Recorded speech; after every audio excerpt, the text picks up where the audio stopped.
For centuries, the river Niger was the Sherlock Holmes of African geography, famous, mysterious, and always two steps ahead of anyone trying to figure it out. African empires had been living, farming, and building along its banks for over 1,000 years, but to European mapmakers, the Niger was a riddle wrapped in a river. No one could quite agree where it came from, where it went, or why it seemed to play hide and seek with the desert. Some thought it was part of the Nile, others claimed it flowed straight into the Sahara and vanished like a magic trick. Basically, 18th century European geography was one big guessing game. By the late 1700s, curiosity and a healthy dose of imperial ambition pushed Europeans to find out what was really going on.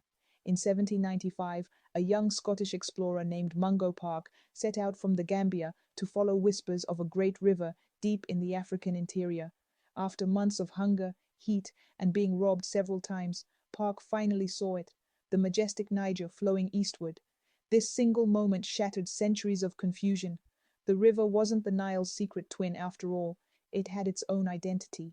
Park returned home a hero, publishing a travel memoir, Travels in the Interior Districts of Africa, a bestseller that thrilled Europe in the late 18th century bestseller.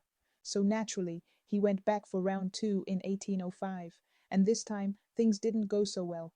His expedition lost most of its members, and Park himself drowned at Bussa after a violent encounter near the rapids. Park's dramatic ending didn't stop the parade of explorers. If anything, it made the Niger even more irresistible. Finally, it was the Lander brothers, Richard and John, in 1830, and starting from Bussa, where Mungo Park had met his fate, they followed the Niger downstream.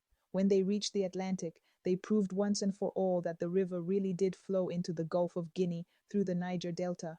Mystery solved for Europe. Once Europe figured out where the river went, the tone changed. It was no longer exploration, but exploitation. The Niger became a highway into West Africa.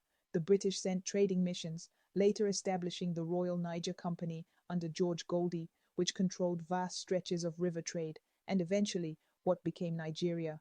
The French moved in from the west, claiming the upper reaches of the river in Mali and Niger. Today, the Niger River still defines life across West Africa, watering crops, feeding cities, and connecting millions of people.